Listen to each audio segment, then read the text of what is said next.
Ninth class maths. तो देखो, chapter 1 चल रहा था हमारा। कौन सा चैप्टर कर रहे थे हम? Chapter number 1। और चैप्टर नंबर 1 के अंदर इसकी लास्ट एक्सरसाइज कर रहे हैं हम, जिसमें आई थिंक हमने क्वेश्चन नंबर 6 तक कर लिया है। आज की क्लास में हम सीखेंगे क्वेश्चन नंबर 7। तो देखो, क्वेश्चन नंबर 6 के अंदर हमें अच्छे से याद है, मैंने तुम्हें 2 कॉन्सेप्ट सिखाए थे। कितने कॉन्सेप्ट सिखाए थे? 2 कॉन्सेप्ट सिखाए थे। एक कॉन्सेप्ट का नाम था डिस्टेंस फॉर्मूला। एक कॉन्सेप्ट था हमारा डिस्टेंस फॉर्मूला, और एक कॉन्सेप्ट था कोलिनियर पॉइंट्स। कौन से पॉइंट्स? Collinear points. तो ये 2 चीजें हमने कवर करी थी। डिस्टेंस फॉर्मूला कैसे होता था? y2 माइनस y1 का square plus x2 minus x1 का स्क्वायर, और इस पूरे के ऊपर क्या आता है? रूट, अगर अच्छे से तुम्हें याद हो तो। और कोलिनियर पॉइंट्स में मैंने एक बात बताई थी, कितने पॉइंट्स कोलिनियर आते हैं चेक करने को। क्वेश्चन हमें कितने पॉइंट्स देता है? 3 पॉइंट। कोलिनियर के केस में क्वेश्चन हमेशा कितने पॉइंट्स देगा तुम्हें? 3 पॉइंट्स देगा, और उन 3 पॉइंट्स को हमें चेक करना होता है कोलिनियर। तो कोलिनियर कैसे निकालते हैं?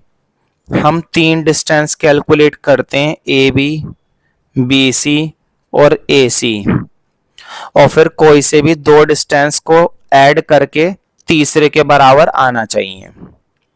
कोई से भी 2 डिस्टेंस जोड़कर तीसरे के बराबर अगर आ जाता है तो वो कोलिनियर कहलाता है। याद आ रही है ना ये बात? कोई से भी 2 डिस्टेंस जोड़कर तीसरे के बराबर आया तो मामला ठीक है। बिल्कुल इसी कॉन्सेप्ट पर बेस्ड हमारा सेम क्वेश्चन है, क्वेश्चन नंबर 7, जिसको अब हम करने वाले हैं। तो इसलिए मैंने ये पूरा रिवाइज कराया ताकि तुम्हें अच्छे से समझ में आ जाए। अब हम शुरू करते हैं। क्वेश्चन नंबर 7 क्या है? क्या है question? Use your method from problem number 6। Question ये कह रहा है कि वही मेथड जिसका आपने किस में इस्तेमाल करा था? प्रॉब्लम नंबर 6 में, मतलब इसमें इस्तेमाल करा था ना हमने ऊपर वाले में। तो ये कह रहा है उसी मेथड का दोबारा इस्तेमाल करो और चेक करो कि ये वाले 3 पॉइंट भी सेम स्ट्रेट लाइन पर आ रहे हैं या नहीं आ रहे हैं। जल्दी से बताओ, सेम स्ट्रेट लाइन पर बोले तो सेम स्ट्रेट लाइन पर फिर से क्या मतलब है? सेम स्ट्रेट लाइन पर वही तो मतलब है कि फिर से हमें वो क्या चेक करवा रहा है? कोलिनियर। क्या चेक करवा रहा है? Collinear points. और इस बार उसने एक काम और बोला है, plot both sets of points. इस बार हमें क्या करना है? प्लॉटिंग भी करनी है। इन 3 पॉइंटों की हमें ग्राफ पर क्या करनी पड़ेगी? प्लॉटिंग भी करनी पड़ेगी, और चेक करना पड़ेगा कि क्या सच में ये तीनों पॉइंट एक ही लाइन पर आ रहे हैं या नहीं आ रहे हैं। मुझे बताओ, जब तुम इनको ग्राफ में प्लॉट करोगे और अगर एक ही लाइन पर आ गए तो बात बन जाएगी, है ना? लेकिन हमें पहले सॉल्व करना है और बाद में ग्राफ बनाना है, ठीक है? ग्राफ बनाने का काम बाद में कर लेना। ग्राफ तो हमने सीख लिया है, खुद से भी बना सकते हो, और अगर मैं बनवाना चाहूंगा तो मैं बनवा दूंगा, ठीक है? तो वो तो अपनी मर्जी है। एक काम करते हैं, पहले हम उस मेथड का इस्तेमाल करके इसको सॉल्व करते हैं, ठीक है? तो देखो, अब हम शुरू करते हैं। तो देखो, क्वेश्चन नंबर 7 ने जो हमको पॉइंट्स दिए थे वो था, पहला पॉइंट r -5, -1। दूसरा पॉइंट क्या है? दूसरा पॉइंट है b -2, -5। और तीसरा पॉइंट क्या है भाई? तीसरा पॉइंट है सी, थर्ड पॉइंट है हमारा सी। सी है 4 कोमा -12। ये 3 पॉइंट दे रखे हैं। तो मुझे बताओ, मैंने बताया था कितने डिस्टेंस निकालने पड़ते हैं, 3 डिस्टेंस। एक निकालना पड़ेगा आर बी। मुझे बताओ आर बी निकालने के लिए पहले तुम आर का और बी का इस्तेमाल करोगे। आर बी निकालने के लिए -5 कोमा -1 और बी क्या है -2 कोमा -5। बताओ ये पहले वाला पॉइंट होता है x1 और y1 और दूसरा वाला पॉइंट होता है x2 और y2। बात समझ में आ रही है ना? अब जल्दी से बताओ आर बी के लिए डिस्टेंस फॉर्मूला हम ये लगाने वाले हैं ना, बड़ा सा क्या आता है, रूट आता है। फिर y2 में से माइनस करते हैं y1 का स्क्वायर। सिमिलरली x2 में से क्या माइनस करते हैं, x1 का स्क्वायर। फॉर्मूला तो याद हो गया होगा भाई अब तक, या अभी तक हुआ ही नहीं है फॉर्मूला याद? फॉर्मूला याद करना बहुत ही ज्यादा क्या है, जरूरी है। बिना फॉर्मूले के काम नहीं चलेगा। अब ध्यान से देखो, मुझे बताओ y2 में से माइनस करना है y1। ये रहा y2 है ना, -5। -5 में से माइनस करना है y1। बताओ y1 कहां पर है, ये रहा y1। और मुझे बताओ y1 की वैल्यू भी क्या है, माइनस में है। ध्यान दो, y1 की वैल्यू भी क्या है, माइनस में, और यहां पर भी माइनस है। तो मुझे बताओ माइनस माइनस क्या हो जाएगा। मैंने एक बात बताई थी कि y1 जब माइनस करोगे और वो भी माइनस है और हमारे पास भी माइनस है, तो माइनस माइनस क्या हो जाएगा, प्लस। कोई दिक्कत तो नहीं है ना? मैंने डायरेक्ट कर दिया, +1 का स्क्वायर प्लस। अब फिर से देखो x2 की वैल्यू क्या दिखाई दे रही है, -2। x2 की वैल्यू है -2 माइनस, और x2 में से क्या माइनस करना है, x1 माइनस करना है। देखो x2 में से क्या करना होता है, -x1, और x1 की वैल्यू भी क्या है, माइनस में। मुझे बताओ x1 की वैल्यू भी क्या दिखाई दे रही है, माइनस। एक वो माइनस और एक ये माइनस, तो बताओ माइनस माइनस क्या हो जाएंगे, प्लस हो जाएंगे, यानी कि +5 का स्क्वायर आ गया। अब इसे खोल देंगे, देखो माइनस का 5 और प्लस का 1। जल्दी से मुझे बताओ माइनस का 5 और प्लस का 1 कितना आएगा। बताओ माइनस प्लस क्या होते हैं, माइनस। अगर तुम्हारे बेसिक्स कॉन्सेप्ट्स पक्के हैं तो इन चीजों में दिक्कत नहीं आने वाली, लेकिन अगर बेसिक्स में प्रॉब्लम है, फॉर एग्जांपल माइनस माइनस क्या होता है, माइनस प्लस क्या होता है, अगर तुम्हारे ये कॉन्सेप्ट्स क्लियर नहीं है तो तुम्हें पूरी पूरी प्रॉब्लम आएगी ही आएगी।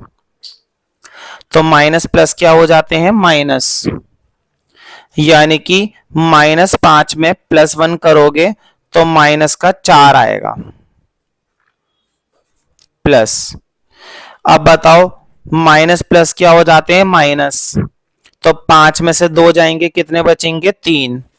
मुझे बताओ 3 तो बचेंगे, लेकिन प्लस के बचेंगे, माइनस के। देखो मुझे बताओ इधर तुमने माइनस प्लस क्या करा था, माइनस। ध्यान से देखो, इधर तुमने करा था माइनस प्लस माइनस, तो 5 में से 1 गया, 4। लेकिन साइन किसका आया, माइनस का, क्योंकि माइनस की डिजिट बड़ी थी। साइन किसका आता है, हमेशा उस डिजिट का आता है जो बड़ी होती है। तो -5 वाली डिजिट बड़ी थी, इसलिए साइन माइनस का आया। लेकिन देखो माइनस तो तुमने यहां पर भी करा है, यहां पर भी तुमने आपस में क्या करा है, माइनस करा है। माइनस प्लस क्या होते हैं, माइनस। तो 5 में से 2 गए 3। लेकिन साइन कौन सी डिजिट का आता है, साइन आता है उस डिजिट का जो डिजिट क्या होती है, बड़ी। तो 5 हमारा क्या है, बड़ा है, तो 5 का साइन क्या है, प्लस। तो आंसर क्या आएगा, प्लस में। अब इसका क्या आ जाएगा, स्क्वायर। अब आगे सॉल्व कर दो। बताओ 4 का स्क्वायर क्या हो जाएगा, 16। और 3 का स्क्वायर क्या हो जाएगा, 9। और 16 और 9 दोनों को ऐड करेंगे तो ये बनेंगे 25। और बताओ 25 का स्क्वायर रूट तो तुम्हें याद होना चाहिए। 25 का स्क्वायर रूट होता है भाई 5। मैंने बताया था ना शुरू के 20-25 स्क्वायर रूट्स तुम्हें याद होने ही चाहिए।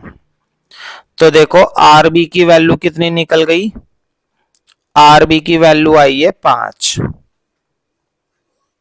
आर बी की वैल्यू कितनी आ गई, 5। अब हम अगला डिस्टेंस निकालेंगे, ठीक है। तो देखो आर बी तो निकाल लिया, अब क्या निकालेंगे, बीसी। क्या निकालने वाले हैं हम, बीसी। तो देखो बीसी के लिए मेरे पास कौन से 2 पॉइंट है, मेरे पास पॉइंट है बी जो कि -2, -5 है, और एक पॉइंट है सी जो कि 4, -12 है ना। यही तो पॉइंट्स है भाई हमारे पास। देखो -2, -5, 4, -12। तो ये वाला पॉइंट क्या होता है, x1 y1, और ये वाला पॉइंट होता है x2 y2। और फॉर्मूला क्या होता है बीसी का, अब तक तो याद हो जाना चाहिए। एक तो आता है रूट, ऊपर से क्या लगाना होता है, y2 माइनस y1 का square plus x2 minus x1 का स्क्वायर। अब वैल्यूज डालेंगे। तो देखो y2 में y1 में वैल्यू पुट करनी है। y2 की वैल्यू देखो कहाँ है, ये रही y2, कितनी है वैल्यू, -12, माइनस y1 की वैल्यू देखो, y1 की वैल्यू ये रही -5।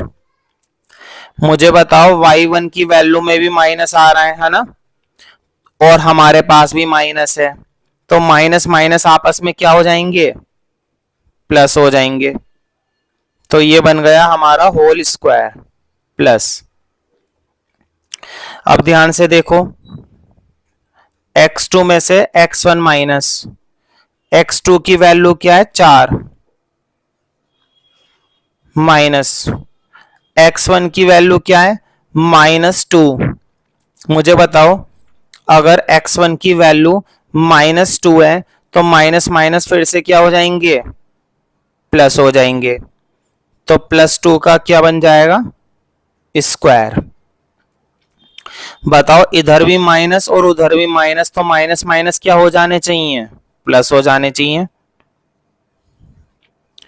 देखो बताओ माइनस का 12 और प्लस का 5, ये है माइनस का 12 और वो है प्लस का 5।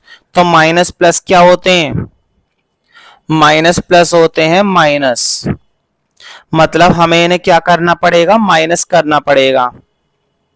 तो देखो 12 में से 5 गए 7, लेकिन साइन किसका रहता है, साइन मैंने बताया उस डिजिट का रहता है जो डिजिट बड़ी होती है। तो बताओ 12 बड़ा है या 5 बड़ा है, 12 बड़ा है ना, तो 12 का साइन है माइनस, तो माइनस आ गया। बताओ बात समझ में नहीं आ रही। बताओ ये तो दोनों ही प्लस है, तो 4 और 2 कितने हो जाएंगे, 6, और 6 का स्क्वायर कितना होता है, 36। है कि नहीं? बताओ 7 का स्क्वायर कितना हो जाएगा? 7 का स्क्वायर हो जाएगा 49 प्लस 36। तो 49 और 36 ये अपना कितना आ जाएगा भाई? ये आ जाएगा तुम्हारा 85, रूट 85। ध्यान रखना BC की वैल्यू कितनी आ गई? BC की वैल्यू आ गई रूट 85। ये हमारी वैल्यू आई है। जब मैं पूछूंगा कि RB कितना आया था और BC कितना आया था तो मुझे बता देना, ठीक है? अब हमारी तीसरी वैल्यू निकलेगी, देखते हैं कैसे निकलेगी। तो देखो तीसरी वैल्यू और निकाल लेते हैं जल्दी से, मतलब कि RC। और RC के लिए मेरे पास कौन से दो पॉइंट होने चाहिए? एक तो होना चाहिए R जो कि है -5, -1, और एक होना चाहिए C जो कि है 4, -12। अब ये है x1 y1, ये है x2 और y2। तो देखो फिर से वही फॉर्मूला है अपना। तो देखो अब मैं फॉर्मूला नहीं लिख रहा, क्योंकि कितनी बार तो लिख लिया। y2 में से y1 माइनस करना है, तो -12 में से माइनस करने -1। तो बताओ फिर से, जब -12 में माइनस कर रहे हो -1, तो माइनस माइनस क्या हो जाएंगे? प्लस हो गए। बताओ ये चीज तो कितनी बार कर ली, और ये तभी आएगी जब तुम बार बार ध्यान से सुनोगे और घर पर प्रैक्टिस भी करोगे। बिना प्रैक्टिस के मैथ्स में कुछ नहीं होता। अब x2 में से x1 माइनस,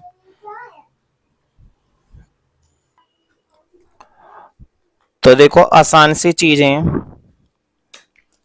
x2 में से x1 माइनस, यानी कि 4 में से माइनस करना है -5। ध्यान से सुनो, अब तो ऐसी बात मैंने कितनी बार बोल दी। 4 में से माइनस करना है -5, तो बताओ -5 और ये भी माइनस, तो माइनस माइनस क्या हो जाएंगे? प्लस का स्क्वायर। अब मुझे बताओ माइनस प्लस क्या होते हैं? माइनस प्लस क्या होते हैं? माइनस। तो 12 में से 1 गए 11, लेकिन साइन कौन सी डिजिट का आता है? साइन आता है बड़ी डिजिट का, और बड़ी डिजिट है नेगेटिव, तो ये आएगा -11 का स्क्वायर प्लस, और 4 और 5 कितने हो जाएंगे? 9 का स्क्वायर। अब बताओ 11 का स्क्वायर कितना होता है? भाई 9th क्लास में तुम्हें 11 का स्क्वायर याद होना चाहिए। 11 का स्क्वायर होता है 121 प्लस 9 का स्क्वायर कितना होता है? 81। 11 का होता है 121, 9 का होता है 81, और दोनों को ऐड कर दो। भाई दोनों को ऐड करके कितना बनेगा? ये बनेगा 202, 202। तो RC की वैल्यू आ गई 202, और वो भी रूट में। तो हमने तीनों डिस्टेंस निकाल लिए। बताओ पहला जो डिस्टेंस था जो कि RB था, उसकी वैल्यू कितनी आई थी? आई थिंक 5 आई थी।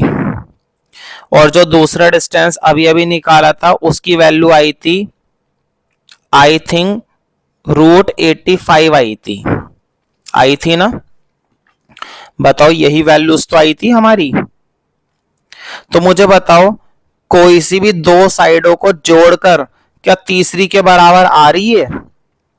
क्या इन दो को जोड़ने से ये आता हो या फिर इन दोनों को जोड़ने से ये आता हो? नहीं आ रहा ना। इन दो को जोड़ने से ये नहीं आ रही, इन दोनों को जोड़ने से ये नहीं आ रही, मतलब कोई सी भी दो साइडें जोड़कर क्या वो तीसरी के बराबर आ रही है? वो तीसरी के बराबर नहीं आ रही। और अगर वो तीसरी के बराबर नहीं आ रही तो क्या हम इन तीनों पॉइंटों को कह सकते हैं कि क्या ये एक ही स्ट्रेट लाइन पर आएंगे? तो तुम्हारा आंसर होना चाहिए नो, ये एक ही स्ट्रेट लाइन पर नहीं आने वाले। इसका मतलब ये हुआ कि ये कोलिनियर पॉइंट्स नहीं है, ये हमारे कोलिनियर पॉइंट्स नहीं है। तो हम लिख देंगे hence R B C not lie on same straight line, ये सेम स्ट्रेट लाइन पर नहीं आएंगे। अब क्वेश्चन ने बोला था इनको प्लॉट भी करो, मतलब हमें इनका क्या बनाना है? ग्राफ भी बनाना है। ठीक है, इनकी क्या करनी पड़ेगी? प्लॉटिंग भी करनी पड़ेगी, मतलब इनका ग्राफ भी बनाना पड़ेगा। तो वो तुम्हारा होमवर्क है, इन तीनों पॉइंटों को तुम्हें ग्राफ पर प्लॉट करना है। ठीक है, ये काम तुम्हें खुद से करना है और ये तुम्हारा क्या है? होमवर्क है। होमवर्क क्या है? सिंपल सा तो काम है, बैठकर इसका ग्राफ बनाओ, चेक करूंगा मैं हाथों हाथ। अगर ग्राफ नहीं दिखा तो मामला सेट कर दूंगा बिल्कुल। वीडियो को रोक दो और बैठकर तसल्ली से ग्राफ बनाओ, बिना शोर मचाए, चुपचाप। ठीक है, स्टार्ट कर दो।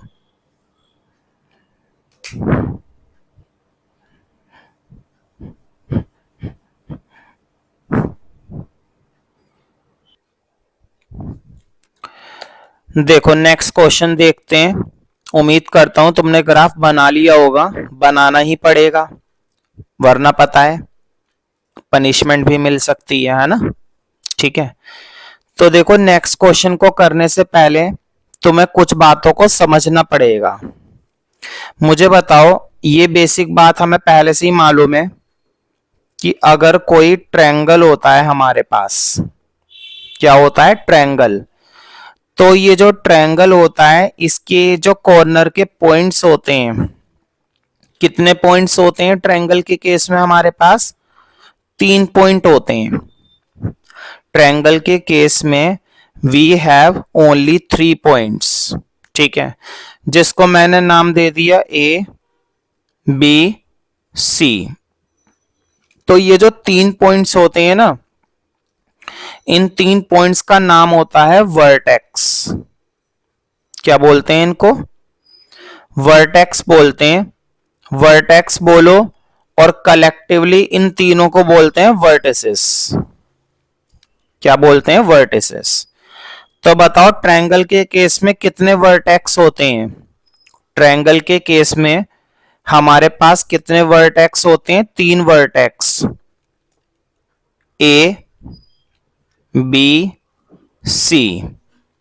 ट्रायंगल के केस में हमारे पास कितने वर्टेक्स होते हैं? 3 वर्टेक्स, ए बी सी। ठीक है, 3 वर्टेक्स होते हैं ना। मुझे बताओ, 3 के अलावा कभी भी ट्रायंगल नहीं बन सकता।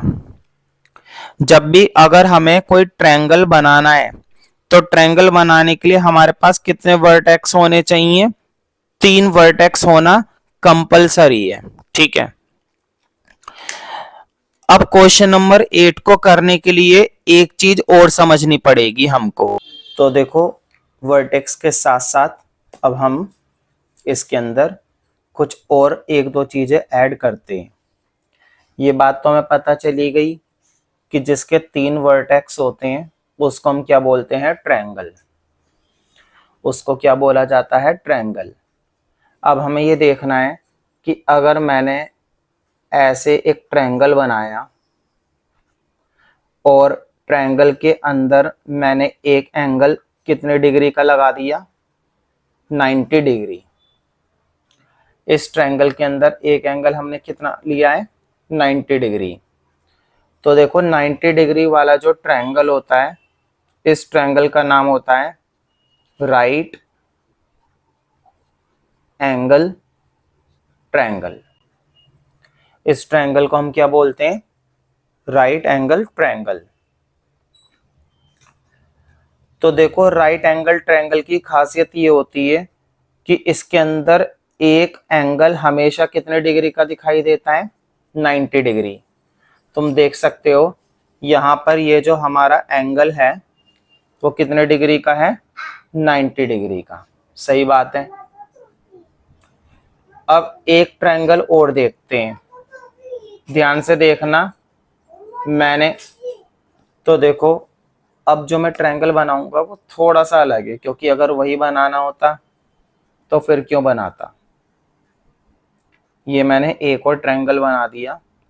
इस ट्रायंगल के अंदर भी एक खासियत है, इसकी ये जो दो साइडें हैं ना, ये वाली दो साइडें जिनको मैंने हाईलाइट करा है, इस ट्रायंगल की ये वाली दो साइडें क्या हैं, बराबर हैं। इस ट्रायंगल की हमारी ये दोनों साइडें क्या मानी जाएंगी, इक्वल मानी जाएंगी। मानी क्या जाएंगी, है एक तरीके से, ठीक है। तो जिस ट्रायंगल में ये दो साइडें इक्वल होती हैं, ऐसे ट्रायंगल को क्या बोलते हैं, ऐसे ट्रायंगल का नाम होता है आइसोसेलेस ट्रायंगल। Isosceles triangle.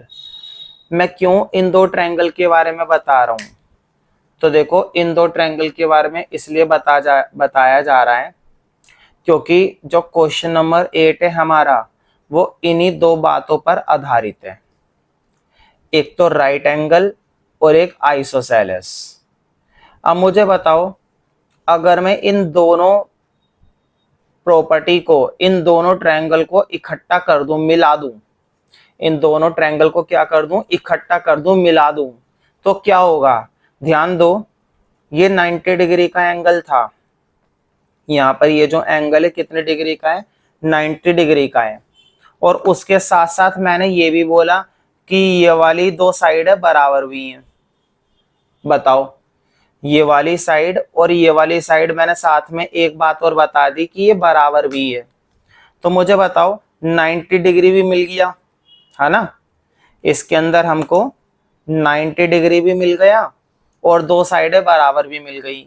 तो क्या मैं ये कह सकता हूं ना कि ये ट्रायंगल मेरा राइट एंगल ट्रायंगल भी है और साथ ही साथ ये ट्रायंगल क्या माना जाएगा, आइसोसेलेस भी माना जाएगा। बताओ माना जाएगा या नहीं माना जाएगा।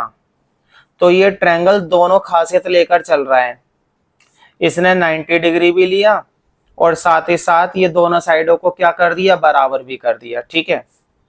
अब अपनी नोटबुक में प्रॉपर तरीके से ये वाला भी ड्रॉ करो और ये वाला भी ड्रॉ करो अच्छे से, प्रॉपर तरीके से। ठीक है, नोट डाउन करो इसको, वीडियो पॉज करके अच्छे से नोट डाउन कर लो इसको।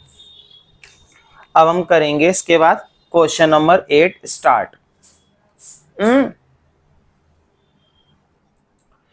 तो देखो क्वेश्चन नंबर 8 में उसने बोला है, ध्यान दो अपनी बुक के अंदर, using the origin as one vertex. उसने बोला, देखो पहले मैं थोड़ा सा बना देता हूं, तुम्हें मालूम है ये हमारा क्या होता है, ये वाली लाइन क्या होती है, एक्स एक्सिस, और ये वाली लाइन क्या होती है, वाई एक्सिस। ठीक है। तो क्वेश्चन, और ये पॉइंट क्या होता है भाई, ये पॉइंट होता है हमारा ओरिजिन, जिसको हम ओ से दिखाते हैं। उसने बोला है using the origin as one vertex. उसने कहा है कि इस पॉइंट को, ओरिजिन को आप क्या ले लो, वर्टेक्स ले लो, ओरिजिन को तो ले लो वर्टेक्स, और plot the vertices of right angle isosceles triangle. तो देखो क्वेश्चन ने हमको बोला है राइट एंगल्ड आइसोसेलेस ट्रायंगल। ये कह रहा है, देखो मैंने अब ये भी तुम्हें ड्रॉ करके दिखाया था ना अलग से। ये कह रहा है ऐसा ट्रायंगल बनाओ जो राइट एंगल हो और साथ ही साथ कैसा हो, आइसोसेलेस भी हो। उस फिगर के अंदर दो खासियत होनी चाहिए, एक तो वो राइट एंगल होना चाहिए और साथ ही साथ कैसा होना चाहिए, आइसोसेलेस होना चाहिए। राइट एंगल का मतलब ये हुआ कि उसके अंदर कितने डिग्री का एंगल होना चाहिए, 90 डिग्री का। और आइसोसेलेस का क्या मतलब हुआ, आइसोसेलेस का मतलब ये हुआ कि उसकी दो साइडें कैसी होनी चाहिए, इक्वल होनी चाहिए। उसकी दो साइडें क्या होनी चाहिए, इक्वल होनी चाहिए। तो बनाकर देखते हैं। एक तो राइट एंगल 90 डिग्री होना चाहिए और उसकी दो साइडें क्या रखनी है, हमें बराबर रखनी है। शुरू करते हैं। देखो कैसे बनेगा। उसने बोला है कि आप है ना वर्टेक्स को, एक वर्टेक्स क्या ले लो, ओरिजिन ले लो। पहले ना इसके अंदर कुछ डिजिट्स मार्क कर लेते हैं क्योंकि उसके बिना तो बात ही नहीं बनेगी। 1 2 3 4 5 6 7। सिमिलरली यहां पर ले लो 1 2 3 4 5 6, है ना। तो देखो मैंने कुछ पॉइंट ले लिए हैं और तुमने देखा होगा मैंने नेगेटिव वाले तो लिए ही नहीं। तो देखो मेरी मर्जी है, जरूरी थोड़ी ना नेगेटिव वाले लो। नेगेटिव वाले लेने तो नेगेटिव वाले ले लेना और अगर पॉजिटिव वाले लेने तो पॉजिटिव वाले ले लेना, क्योंकि क्वेश्चन के हिसाब से हमें सिर्फ एक ही बात बताई है। कौन सी बात बता रखी है कि एक वर्टेक्स क्या है, ओरिजिन है। अब मुझे बताओ यहाँ पर ये कितने डिग्री का एंगल होता है, पहले से ही 90 डिग्री होता है ना ये। मुझे बताओ ओरिजिन का एंगल, क्या तुम्हें ओरिजिन का एंगल 90 डिग्री पहले से ही बनाने की जरूरत है या ये ऑलरेडी होता है। भाई ओरिजिन का एंगल कितने डिग्री का होता है, ओरिजिन का एंगल ऑलरेडी 90 डिग्री का होता है। तो तुम्हें बिल्कुल भी बनाने की जरूरत है ही नहीं। तो ओरिजिन का एंगल ऑलरेडी 90 डिग्री है और जब ये ऑलरेडी 90 डिग्री है तो इस ये वाला काम तो हमें करना नहीं है। अब बस एक ही काम रह गया है कि हमें ट्रायंगल बनाना है। ध्यान दो, अगर मैं यहां से लेकर यहां तक 5 तक की एक साइड ले लूं, कौन सी साइड, देखो ये मैंने ब्लू कर दी। बताओ यहां से लेकर यहां तक की एक साइड ले ली, कहां तक के लिए, 5। बताओ मैंने कितना डिस्टेंस लिया है, 5 का, 5 का लिया है ना। तो मुझे बताओ मुझे दूसरी साइड भी कितनी लेनी पड़ेगी। क्वेश्चन ने हमसे क्या बोला था, कौन सा ट्रायंगल बनाने के लिए बोला था, आइसोसेलेस। और बताओ आइसोसेलेस ट्रायंगल के अंदर साइडें कैसी होती हैं, दो साइडें कैसी होती हैं, इक्वल होती हैं। तो मुझे दूसरी साइड भी क्या लेनी पड़ेगी, 5 ही लेनी पड़ेगी। अगर मैंने नीचे वाली साइड 5 ली है तो दूसरी वाली साइड भी क्या लेनी पड़ेगी, 5 ही लेनी पड़ेगी, क्योंकि आइसोसेलेस में एक साइड दूसरी साइड के क्या होती है, बराबर होती है। तो देखो मैंने इसके अंदर भी यहां से लेकर यहां तक कितनी ले ली, 5 ले ली। बताओ ये वाली साइड भी 5 ले ली और ये वाली साइड भी 5 ले ली और इन दोनों को मैं क्या कर दूंगा, मिला दूंगा। मुझे बताओ मेरा ट्रायंगल तैयार हो गया या नहीं तैयार हुआ। हमारा ट्रायंगल बन चुका है ना। क्वेश्चन के मुताबिक क्वेश्चन ने बोला था कि आप एक राइट एंगल ट्रायंगल बनाइए, तो देखो मैंने राइट एंगल ट्रायंगल बना दिया। दूसरी चीज ये है कि क्वेश्चन ने ये भी बोला था कि राइट एंगल ट्रायंगल के साथ साथ वो आइसोसेलेस होना चाहिए, तो देखो मैंने आइसोसेलेस भी कर दिया। देखो ये वाली साइड किसके बराबर है, इसके। ये डिस्टेंस कितना है, 5 और ये डिस्टेंस भी कितना है, 5 है। क्लियर है ना ये वाली बात। अब मुझे बताओ अगर तुमने ये ड्रॉ कर ही दिया है तो उसके बाद है ना कुछ चीजें और फाइंड आउट कर लेते हैं। अगर मैं तुमसे पूछूं इसके कोऑर्डिनेट्स क्या हैं, इसके, तो इसके तो तुम्हें पहले से ही मालूम है, इसके होते हैं 0,0। बताओ यही तो होते हैं इसके 0,0। अगर मैं तुमसे पूछूं इसके कोऑर्डिनेट्स क्या हैं, तो बताओ इसके कोऑर्डिनेट्स कैसे निकालोगे? देखो बताओ इस पर x की वैल्यू कितनी है? 5। और मैंने बताया था पूरे x एक्सिस पर y की वैल्यू क्या होती है? देखो पूरे के पूरे x एक्सिस पर y की वैल्यू क्या होती है? 0 होती है, 0। यहां पर भी 0, यहां पर भी 0, हर जगह 0 होती है। तो y की वैल्यू आ गई 0। अब अगर इसके कोऑर्डिनेट्स पूछूं, इसके कोऑर्डिनेट्स, तो बताओ इस पर ये जो 5 लिखा हुआ है ये किसकी वैल्यू है? y की, ठीक है। और x की वैल्यू क्या होती है? देखो पूरे y एक्सिस पर, ये वाली बात मैंने कई बार रिपीट कर दी है, पूरे y एक्सिस पर x की वैल्यू क्या होती है? 0 होती है। तो ये वैल्यू यहां पर 0 आ गई। तो 0,5, 0,5। तो इस तरीके से मैंने ये कोऑर्डिनेट्स भी निकाल ली है। इसको नाम दे देना a, इसको नाम दे देना b, इस वाले पॉइंट को नाम दे दो b, इस वाले पॉइंट को नाम दे दो a। और अब अच्छे से इसको अपनी नोटबुक में ड्रॉ कर लो। और ड्रॉ करने के बाद हमें ये बात बतानी भी पड़ेगी कि ये आइसोसेलेस कैसे है। मुझे बताओ ये आइसोसेलेस कैसे है? ये आइसोसेलेस ऐसे है क्योंकि इसकी ये वाली साइड किसके बराबर है? इसके बराबर है। बताओ क्या ये दोनों साइड है आपस में, ये वाली और ये वाली, क्या ये दोनों साइडें बराबर नहीं है? ये वाली दोनों साइडें हमारी बराबर है। तो पहले तो इसको अच्छे से ड्रॉ कर लो। देखो अब इसमें हम कुछ बातें लिख लेते हैं, क्योंकि ड्रॉ करना तो बोला ही था, ड्रॉ करने के बाद हमें कुछ चीजें लिखनी भी पड़ेगी।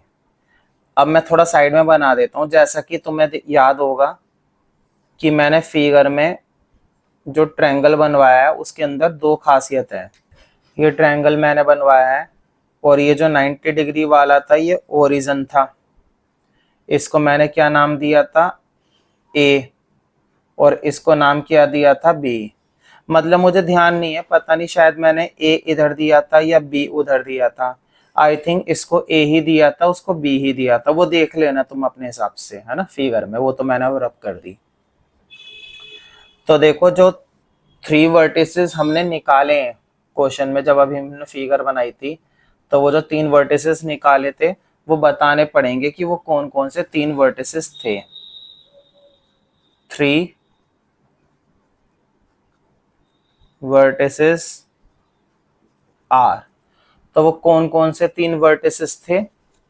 वो 3 वर्टिसेस थे ओ, जिसके पॉइंट्स थे 0,0, एक था ए जिसके पॉइंट्स थे 5,0, और एक था बी जिसके पॉइंट्स थे 0,5।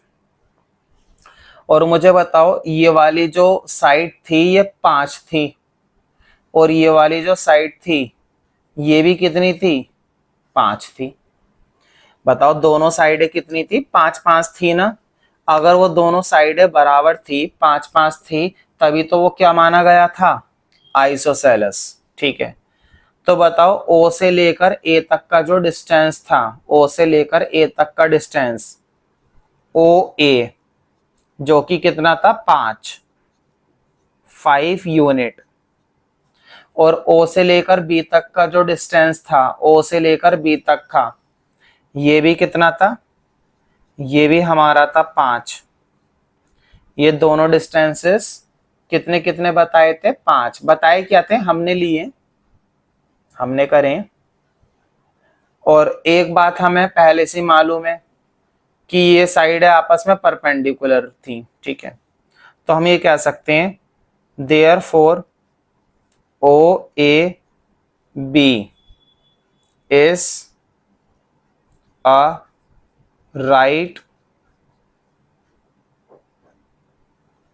Angle isosceles triangle. तो इस हिसाब से ये पूरा ट्रायंगल क्या बन गया? ये पूरा ट्रायंगल बन गया राइट एंगल आइसोसेलेस ट्रायंगल। सही बात है ना। अब जाकर ये क्वेश्चन हमारा क्या होता है? कंप्लीट। लेकिन अभी हमें इसका एक पार्ट और करना है जो कि सेकंड पार्ट है।